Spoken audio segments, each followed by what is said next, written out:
안녕하세요. 오늘은 화물나름이 TMS의 사용 방법에 대해서 설명을 드리려고 합니다. 먼저 로그인 방법과 화면 구성에 대해서 설명을 드리겠습니다. 로그인 먼저 한번 해볼게요. 바탕화면에 TMS 아이콘을 클릭합니다. 업데이터가 실행되고 업데이트가 완료되면 로그인 창이 뜹니다. 필요한 정보는 회사명, 아이디, 암호입니다. 제 로그인 정보는 각 회사의 시스템 관리자에게 정보를 확인하면 되시고요. 저는 화물나름이 테스트라는 회사 이름으로 로그인 해보겠습니다. 로그인 정보는 저장이 가능하고요. 아이디 저장에 체크를 하시고 로그인 버튼을 누르시면 저장이 됩니다. 로그인 버튼 클릭해 보겠습니다.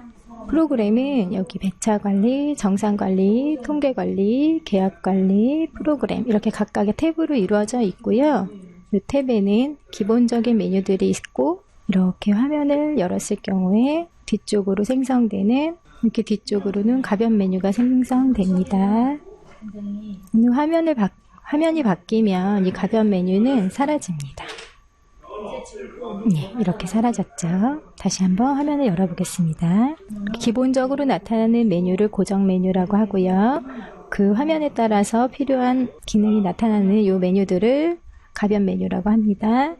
먼저 검색 영역을 한번 살펴볼게요. 여기 처리 일자, 그리고 이 일자가 어떤 기준인지, 화물의 종류가 어떤 건지, 컨테이너, 샤시 구분 여러 가지 기준이 나오죠. 이 기준들을 가지고 입력하시고 기준에 맞는 내용을 찾기 하면 검색됩니다.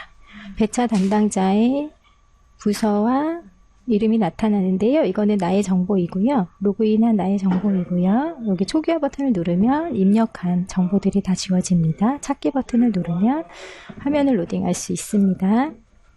그래서 여기 검색 영역을 살펴봤고요. 여기 보시면 화물 영역을 열었다 닫았다 하는 버튼, 배차 부분을 열었다 닫았다 하는 부분, 이렇게 화면을 열기, 닫기 버튼이 있습니다. 그리고 여기 배차 영역에는요, 배차 통계가 나타났다 사라지는 이 화면 열기, 닫기 버튼도 있습니다. 이제 배차 영역을 닫아보고요. 화물 영역을 열어보겠습니다. 화물을 입력하는 방법은 두 가지가 있습니다. 신규 버튼을 누르고 여기 있는 항목들을, 필요한 내용들을 입력하고 저장 버튼을 누르는 방법. 두 번째는 화물 등록을 눌렀을 때 팝업 창이 나타납니다. 이 팝업 창 안에다가 내용을 입력하고 저장하는 방법. 두 가지 다 항목은 동일하고요.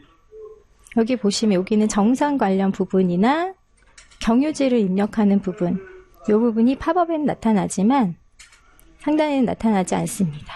이거는 화물에 대한 정보를 보다 빠르게 입력할 수 있는 그런 기능이라고 보시면 되겠습니다. 여기 아랫줄에 운송회사, 차량 정보, 이렇게 차와 관련된 정보들이 나오죠. 여기는 배차 입력 부분입니다.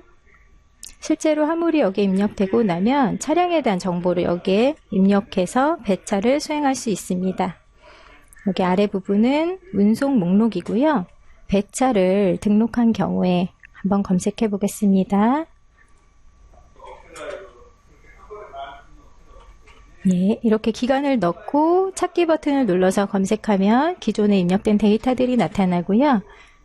배차의 상태에 따라서 이렇게 배차의 상태, 그리고 이 라인의 색깔도 달라집니다. 이 운송 목록에서 필요한 정보를 클릭하신 경우에 이렇게 내용이 나타나고요. 다른 화물을 클릭한 내용이 바뀝니다.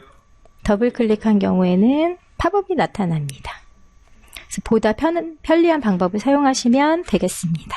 이상으로 로그인 방법과 프로그램 화면 구성에 대해서 살펴봤습니다. 안녕하세요. 오늘은 화물나름이 TMS에서 거래처 등록, 그리고 차주를 등록, 상하 차주와 담당자를 등록하는 방법을 알아보겠습니다. 우선 거래처 등록하는 방법을 설명드리겠습니다. 자, 여기 배차 화면에서 보시면 청구처나 발주처, 화주를 검색하는 이 점점점 하는 버튼이 보이실 겁니다. 거래처 등록을 한번 해볼게요. 이 버튼을 클릭합니다. 그러면 거래처를 선택할 수 있는 팝업이 나타나고요. 여기 아래에 거래처 등록을 클릭하시면 됩니다. 기존에 입력된 내용이 있을 경우에는 이렇게 내용을 가져오는 거고요. 실제로 거래처를 등록해 보겠습니다. 여기 보시면 별표가 달려있는 항목이 있습니다. 이건 필수 항목이에요. 그래서 이곳은 거래처 종류 같은 경우에는 실적 신고와 관련된 내용이기 때문에 운수 사업자인 경우에 실적 신고 의무 대상이 되실 거고, 없는 경우에는 이제 실적 신고에서 제외하셔도 무방할 수 있습니다. 오늘 실화주를 선택해 보겠습니다. 계약회사는 프로그램이 사용하시는 회사 이름을 사용하시면 되시고요. 나머지 항목들은 선택 항목이고 필요하신 경우에 입력을 해두시면 되십니다. 업무팀과 담당자를 입력해 보겠습니다. 여기 아래에 보시면 사업자 정보, 그 다음에 이 거래처와 관련된 상하차지, 그리고 거래처 운임이나 관리 정보를 입력하실 수 있는 메뉴가 있고요. 사업자 정보를 한번 입력해 보겠습니다. 필요하신 정보가 있으신 경우엔 다 넣으시면 되고요. 사업자 정보는 필요하지 않으신 경우에는 입력하지 않으셔도 무방합니다. 저장하기를 누르면 등록이 완료됩니다. 자, 등록한 거래처를 한번 검색해 보겠습니다. 여기 나타나지요. 그리고 입력한 내용을 변경하기 원하시는 경우에는 거래처를 선택하고 거래처 변경을 클릭하시면 되겠습니다. 입력한 내용이 나타나고요. 내용을 추가하시거나 변경하시고 저장하기 누르면 내용이 적용됩니다. 자, 다음으로는 차량을 등록해 보겠습니다. 차량은요, 여기 하단에 차량의 정보를 입력하는 라인이 있다고 말씀드렸죠. 차량 번호 옆에 점점점을 클릭합니다. 차량을 검색하는 란이고요. 내가 입력한 명칭의 차량이 있는 경우에는 이렇게 검색이 돼서 나오고, 없는 경우에는 신규로 등록을 하실 수 있습니다. 차주 등록 클릭합니다.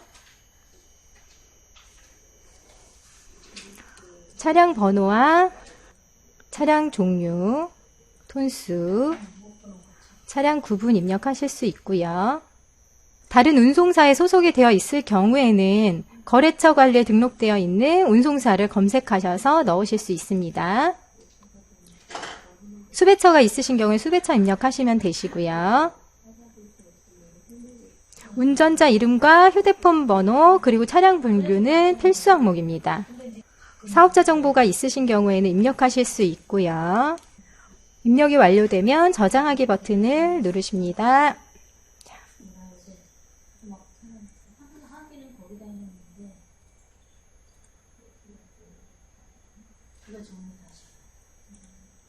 입력된 내용을 변경하기 원하시는 경우에는 변경할 차량을 선택하고 차주 변경을 클릭합니다. 입력된 내용이 나타나고요. 변경하고 싶으신 내용 또는 추가할 내용을 입력하시고 저장하기 버튼 클릭하십니다.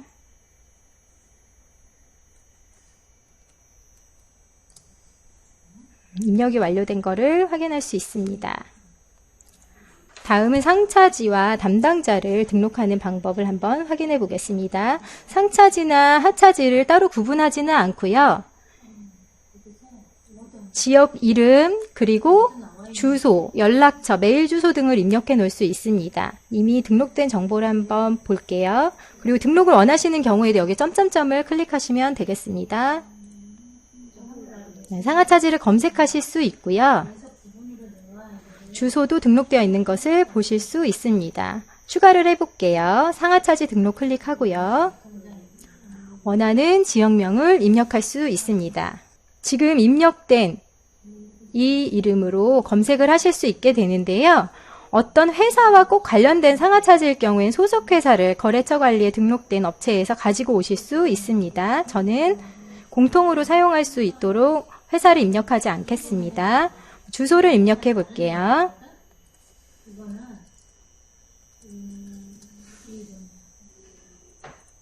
네, 이렇게 지역만 넣어도 운송 권역까지는 입력이 되고요.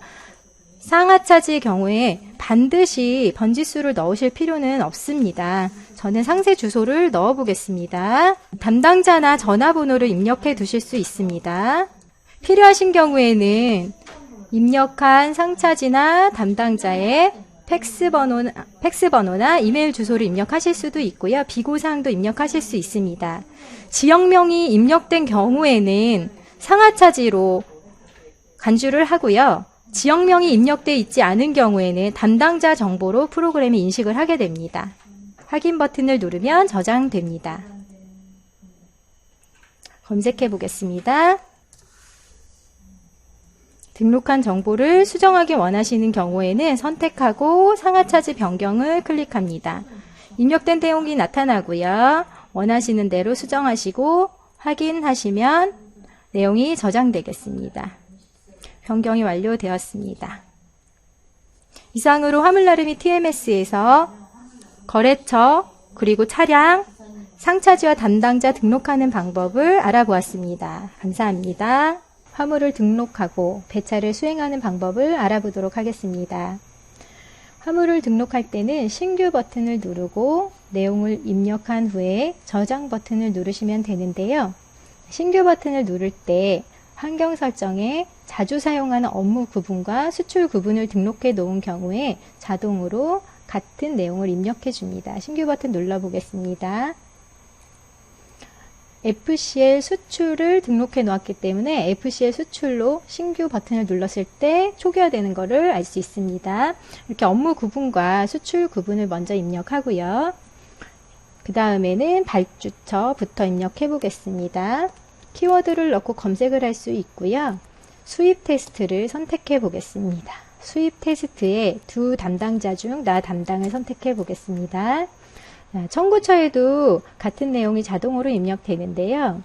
이 청구처에 견적을 넣었던 운송료를 한번 조회해 보겠습니다. 부산 신항에서 경인 ICD 가는 컨테이너 40피트를 86만원의 운임으로 견적을 냈기 때문에 이대로 입력을 한번 해보겠습니다.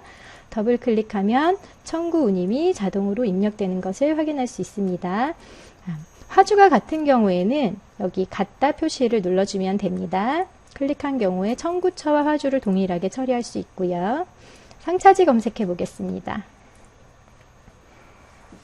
점점점을 누르시면 상하차지를 검색할 수 있고요. 엔터를 누르셔도 무방합니다. 부산으로 검색해 보겠습니다. 부산 신항을 선택해 보겠습니다. 자동으로 상차 담당자 연락처 상차 일시 주소가 입력되는 것을 볼 수 있습니다. 청구 비고를 한번 입력해 보겠습니다. 청구 비고는 청구처의 거래 내역서를 끊을 때 해당 화물의 비고란에 청구 비고가 나타나게 됩니다. 화물 정보는 미리 등록을 해놓은 단위 같은 것을 입력할 수도 있고요. FCL이기 때문에 컨테이너 규격에 맞춰서 입력할 수도 있습니다. 40피트 하이큐빅을 선택해 보겠습니다. 필요한 내용 입력하는 거고요. 수량 단위, 화물 무게 입력할 수 있습니다. 컨테이너 상차지를 한번 입력해 보겠습니다. 부산 크로스독으로 입력하고요. 엠프티 풀 중에 풀을 선택해 보겠습니다. 자, 하차지, 반납지는 선택할 수 있고요. 이번에는 의왕으로 선택해 보겠습니다. 자, 의왕으로 입력하고 엔터를 치면 의왕으로 키워드 검색이 되고요. 원하는 내용을 더블 클릭하면 하차 담당, 연락처, 하차 일시와 하차 주소까지 입력이 다 됩니다. 시간을 지정해야 될 필요가 있으실 때는 하차 일시를 시간을 넣으시면 되시고요. 지불 운임은 원하시는 대로 넣으실 수 있는데요. 예를 들어 80만원 이렇게 입력하실 수도 있고요. 또 다른 방법으로는 나의 마진이 15%이다. 이렇게 하면 15% 공제된 운임이 지불 운임으로 자동 입력됩니다. 자, 컨테이너 같은 경우에는 컨테이너 화물인 경우에는 취급료란에 입력되는 이 금액들이 상하차료로 간주되고요. LCL 화물을 입력하실 때는 도착보고료로 간주됩니다. 지불 위탁사를 한번 검색해 보겠습니다. 보시면 도착보고 업체와 컨테이너 상하차, 하역사를 선택할 수 있고요. 이 하역사를 한번 선택해 보겠습니다. 이렇게 선택을 하시고 만약에 상하차료를 운임과 별도로 청구를 하겠다 하시면 청구할 금액, 또 하역사의 테스트 상차 회사라는 이 하역사에 지불할 금액을 입력하실 수 있습니다. 자, 그 다음은요, 이 컨테이너의 BL 넘버 조회인데요. 한번 BL을 하나 입력해 보겠습니다.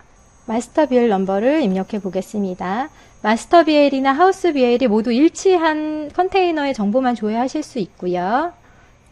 조회 입력 버튼을 누르면 BL 넘버에 해당하는 컨테이너들이 나타납니다. 컨테이너가 여러 개일 경우에 리스트로 나타나고요. 컨테이너 하나하나가 하나의 화물이기 때문에 컨테이너를 선택하고 화물 적용을 눌러주시면 나머지 정보가 자동으로 입력됩니다. 저장해 보겠습니다. 네, 저장 확인 메시지가 나오고요. 네, 저장이 완료됐습니다. 보시면 화물의 상태가 진행 상태로 해서 아래 목록에 표시가 되고요. 같은 화물을 더 등록해 보겠습니다. 내용을 복사해 볼게요. 화물을 선택했을 경우에 여기 상단에 화물의 내용이 나타나고요. 여기에서 화물 복사를 클릭하고 저장하시면 되겠습니다. 동일한 화물이 하나 더 등록된 것을 아래 목록에서 확인하실 수 있겠습니다. 다음으로 배차를 수행해 보겠습니다. 배차를 하실 경우에 다른 운송회사로 배차를 하실 수가 있고요. 또 개별 화물 같은 일대 차주에게 배차를 하실 수도 있겠습니다. 운송회사로 한번 해보겠습니다. 검색을 할 수 있고요. 위탁업체를 선택하고 확인하면 운송사 차량이라고 분류가 나타나고요. 차량 번호를 꼭 입력할 필요는 없지만 입력할 필요가 있으실 경우에는 입력하셔도 무방합니다. 또는 소속 회사가 있도록 차량을 등록하신 경우에는 여기 점점점을 누르시면 이 컨테이너 위탁이라는 업체에 소속된 이 차량을 선택하셨을 때 같이 운송사와 차량 번호가 입력될 수 있고요. 자, 배차하기 한번 클릭해 보겠습니다. 예, 배차가 완료되면 화물의 상태가 배차 상태로 바뀌게 됩니다. 그리고 화물 리스트의 색깔, 배경색도 바뀌고 상태도 빨간색으로 표시가 됩니다. 배차 취소를 한번 해보겠습니다. 화물을 클릭하고 배차 취소를 클릭합니다.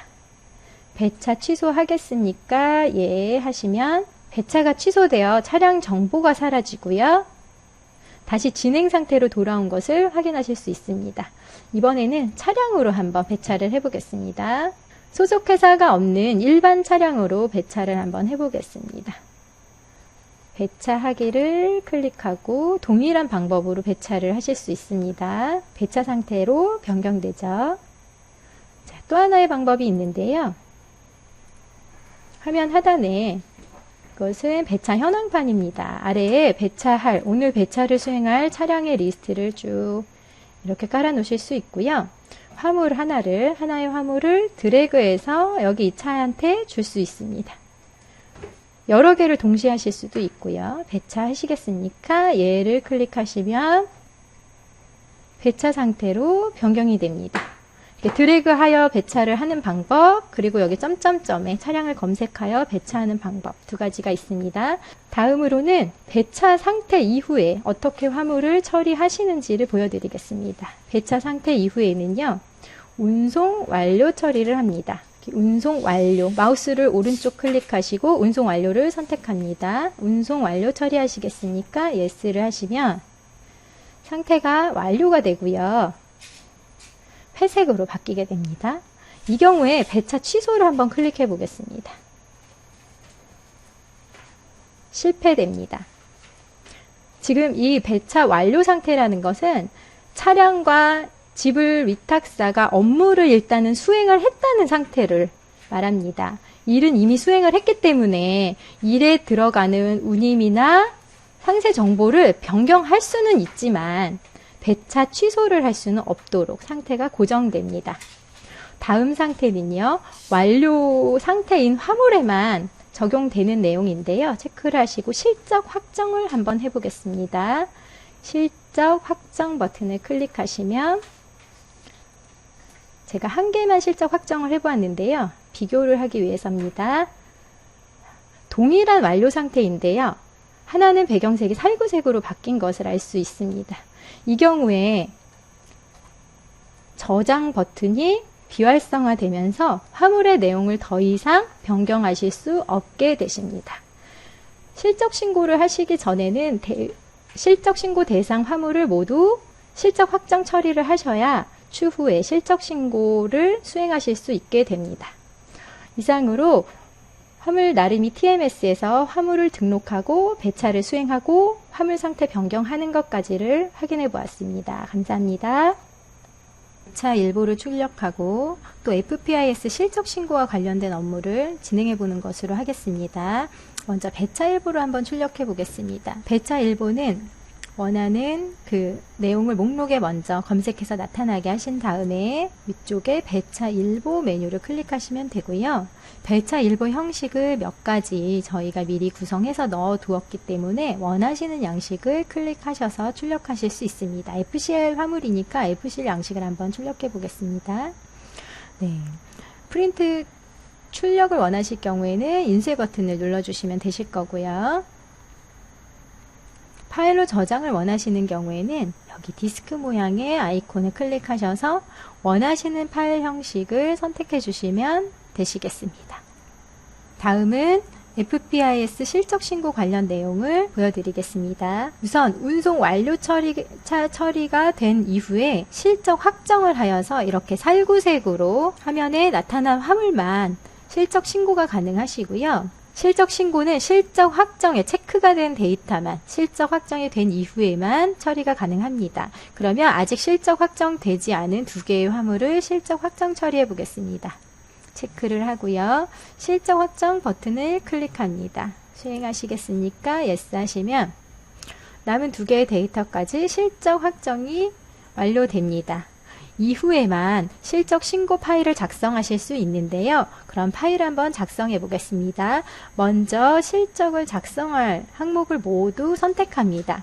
체크는 원하시는 대로 변경하실 수 있고요. 체크가 된 후에 실적 신고 메뉴에 보시면 FPIS 실적 신고 안에 신고 파일 생성 메뉴가 있습니다. 클릭해 보겠습니다. 엑셀 파일이 작성되었고요. 이렇게 계약 고유 번호와 사업자 번호, 계약 일자 등이 자동으로 작성되도록 기능이 되어 있습니다. 그래서 이 파일을 FPIS 실적 신고 프로그램에 업로드 하시면 되시겠습니다. 그러면 실적 신고를 했는지 또는 하지 않았는지 실적 신고를 했다는 칸에 체크를 하고 언제 신고를 했는지까지를 기록할 수 있는 기능이 있는데요. 한번 처리를 해보겠습니다. 실적 신고를 하기 위해 다운로드 받은 데이터들을 체크를 하시고요. 실적 신고 메뉴에 신고 완료 메뉴를 클릭하시면 됩니다. 신고를 완료했다는 처리를 수행하는 거고요. 완료 상태로 처리하시겠습니까? Yes 하시면 실적 신고가 완료되었다는 표시가 되고 처리를 한 날짜, 신고한 날짜가 기록됩니다.